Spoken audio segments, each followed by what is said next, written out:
Giant citizens, happy Sunday. Welcome to the Giant pregame show presented by Sherwood Ford. Tyler, Caroline here with you. Tyler, what's up? How's your Sunday going? Oh, it's going fantastic. We got NFL football on the big screen outside. The Oilers play at a nice 6 o'clock start. That's a good start time. It's enough you can get dinner in before the game, and you're not staying up super late. Love a good 6 o'clock start. Shout out to Bag Milk. He loves the early ones too.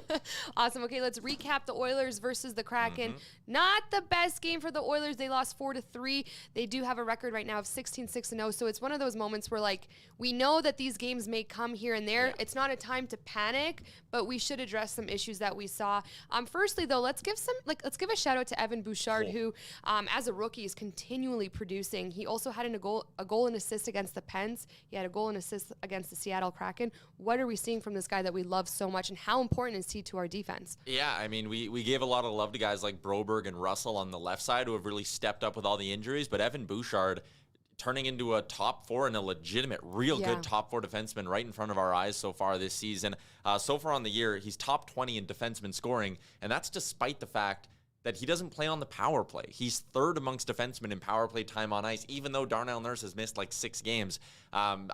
Bouchard's been great. He's been a monster at 5-on-5. He's putting up points on the penalty kill. He leads them in total time on ice on the PK as well, which is something that I didn't expect. I didn't think he'd be killing penalties at all this season, never mind being an instrumental part of the second best penalty kill in the NHL. So the point production's great, and this guy's looking like a top 4 D-man, and the Oilers got him on an entry-level deal. That's huge.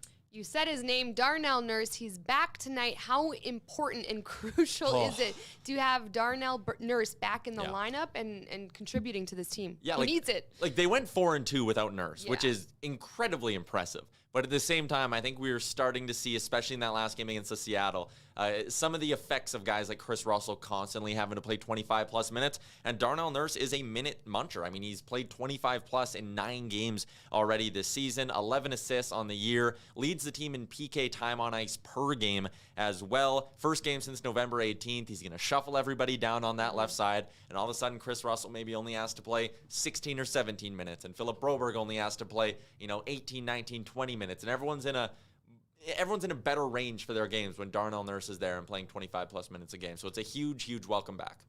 The Oilers still have not lost back-to-back games this season, but I feel like our last few pregame shows, we've been talking about the fact that they have this tendency for a slow start. We saw it against the Seattle. Game. It's starting to get, at this point, it's, again, these underlying concerns that we now have to really address. What do the Oilers need to do tonight to avoid those slow starts, and what's like the recipe to success for them in terms of these slow starts? I honestly don't even know. Like, it's $1 million question. It's mind-blowing because, like, the third period against Seattle, they're all over the Kraken. Like, Seattle couldn't breathe. They could barely get the puck across center, and the Oilers are just all over them.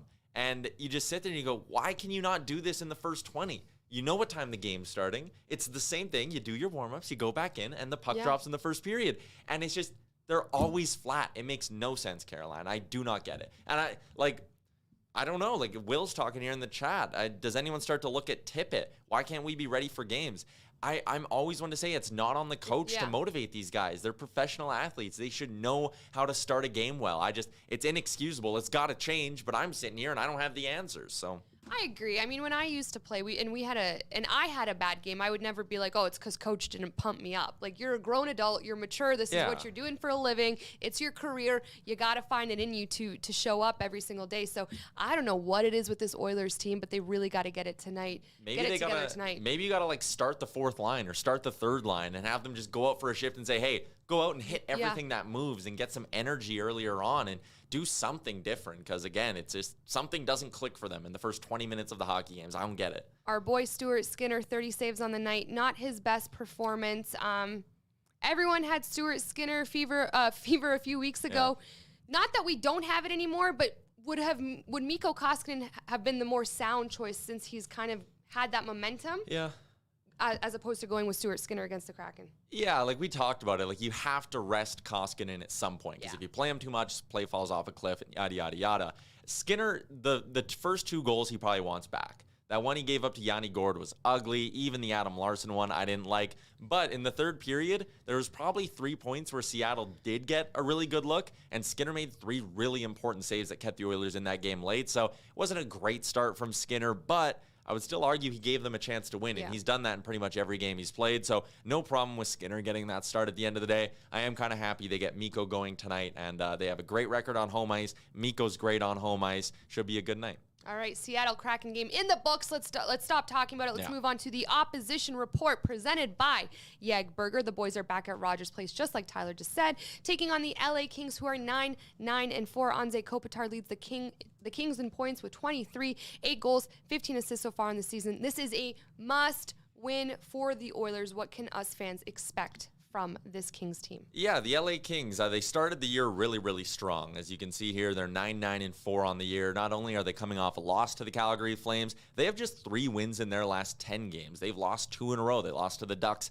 last week as well, and preventing goals has been a bit of an issue. 7 goals against in those games against Calgary and Anaheim. In their last 4 games where they have just 1 win, 15 goals against as well. So the Kings early in the year, they were a strong, sound defensive team. They're kind of moving away from that a little bit. They do have Drew Doughty back in the lineup. He missed over a month, so that should probably help them get things going in the right direction a little bit. But the one thing they consistently do is they outshoot the opposition. They had 37 even strength shots in that game against Calgary. They do a really good job getting pucks to the net, so I would expect Mikko Koskinen to be busy tonight. The other thing quickly in this matchup is the special teams battle. Really favors Edmonton in this hockey game. They're first in the league in power play percentage, second in the league in PK percentage. The Kings are 17th on the power play, 27th on the penalty kill. So the Oilers are going to have to get some power plays going. It'll be tough. LA doesn't take a lot of penalties. They're 31st in times shorthanded this year. But if Edmonton gets looks on the power play, I like their chances of taking advantage of that. We love to hear it. Okay, the lines presented by Deuce Vodka for the LA Kings, please. Anze Kopitar centering the top line on the year. He's got 8 goals and 15 assists. Really solid, call it a bit of a bounce-back year for Anze Kopitar. He's got Dustin Brown and Adrian Kempe on his wings. Philippe Deneau, the former Montreal Canadian, he's centering Victor Arvidsson and Alex Iafallo. Iafallo's got 3 goals in his last 5. Rasmus Kapari with Trevor Moore and Elias Anderson. Blake Lizotte with Arthur Kaliev, the second-round pick from a couple years ago, and Carl Grunstrom's on the left side. The decor, it's Mikey Anderson with Drew Doughty, Alex Edler with Matt Roy, and Tobias Bjornfoot with Sean Dursey, the guy they picked up in the Jake Muzzin deal from Toronto. And the expected starter for the LA Kings, I believe they might be going with Jonathan Quick, who 3.83 goals against average, 881 save percentage in his last 5 games. So it has been a great run. He started the year really well, but Quick, like the LA Kings, slowing down in the last couple of weeks. And for the good guys, the lines for the Edmonton Oilers presented by Deuce Vodka. Like we said, Darnell Nurse is back tonight, but what else can we see from our lines tonight? Connor McDavid with Zach Hyman and Kyler Yamamoto is what we are expecting here tonight. Draisaitl with Puljujarvi and Nugent Hopkins. McLeod with Cassian and Fogle. That's the line I'd start tonight if I was Dave Tippett. You're on home ice. You know you're going to get a chance to go right back to the matchups you like, but go with that speed and big physical line off the bat and see if you can get some energy going. The fourth line, I think it's going to stay the same. Perlini, Derek Ryan, and Colton Sevier. Darnell Nurse back on the top pairing. What a welcome sight it is with Evan Bouchard. Expect those two to play a ton of hockey tonight.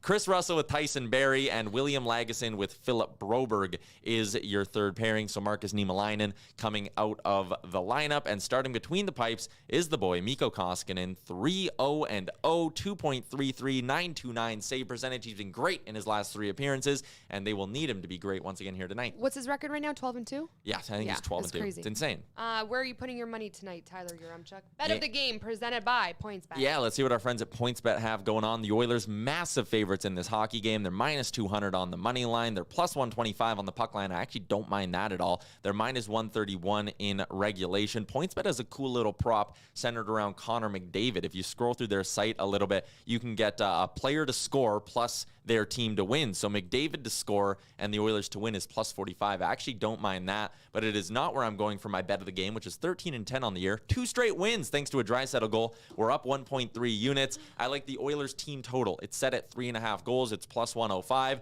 I think Edmonton on home ice going to have no problem producing a little bit of offense. I mentioned the big disparity in the Oilers power play versus the Kings penalty kill, and the Kings have been struggling to keep pucks out of their net. Oilers over 3.5 goals, plus 105. That is your bet of the game tonight. Any predictions on who's going to score for the Oilers? I think Connor McDavid keeps it rolling. He's got goals in back-to-back games now, 6 points in his last 2 games as well. I think McDavid's really feeling it. And if I had to throw a dart, it's someone a little bit lower down the lineup that I think might get one. You know, why not Darnell Nurse in his return? He doesn't have a goal. That's a hot take. He doesn't have a goal yet this season, just the 11 assists. And first game back on home ice, I think he'll be fired up. Did the Crystals tell you that? Yeah, I'll hover over the Crystals Oh just my like God, Jay Tyler's did. coming around, everyone.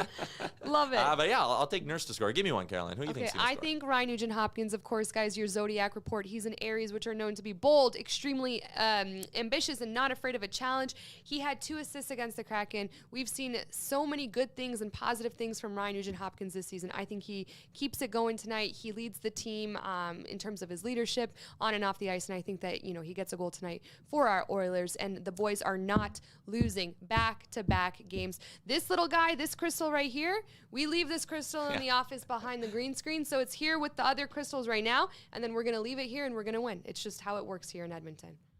What's everyone saying on the chat, Tyler? Nugent-Hopkins plus 210 to score today, by the way. Over on the Facebook chat, a little bit of a conversation about the Oilers' slow starts. Don says it's not on Tippett. He gives them the tools to win. They just need to be ready to go. This has been happening way before this coach. That one has 3 likes as well in the live chat. Sasha, hello from Arizona. Let's go Oilers. Nice start time if you're in Arizona as well. And Will's prediction is that Nurse will play 31 minutes tonight, and he's hit that 30-minute mark a handful of times this year as well. So it wouldn't stun me to see Darnell logging some serious minutes. Personally, I'd say ease him in a little bit, but considering the state of the Oilers blue line, they might have Darnell Nurse out there every second shift. Well, what better way to spend your Sunday than to watch the Oilers play? This has been your Giant pregame show presented by Sherwood Ford. Tyler here, Caroline here. We're going to be on Twitter. We're going to be enjoying this. And then the next time the Oilers play is when? Next time the Oilers will be in action. You would think we'd have this one like locked and loaded and ready it's to Sunday, go. Guys, right? That's not really the way things go on a Sunday here. Tuesday they'll be taking on the I think who just came off of a real big win against the Toronto Maple Leafs last night. Yeah, and what a season the Wild are having. Top spot in the Western Conference. So a game tonight against LA you really need to win because that is a tough test on Tuesday against Minnesota. But the Oilers get a nice long 6-game homestand here. They're 9-1 on home ice. They've covered the puck line 5 times on home ice. Dominant at Rogers Place. I like their chances to keep it rolling tonight, Caroline. I'm spreading some positivity. Oh my God, I love Tyler's energy. It's the Crystals, ladies and gentlemen. Okay, thanks for tuning in. We'll see you next game day. Bye.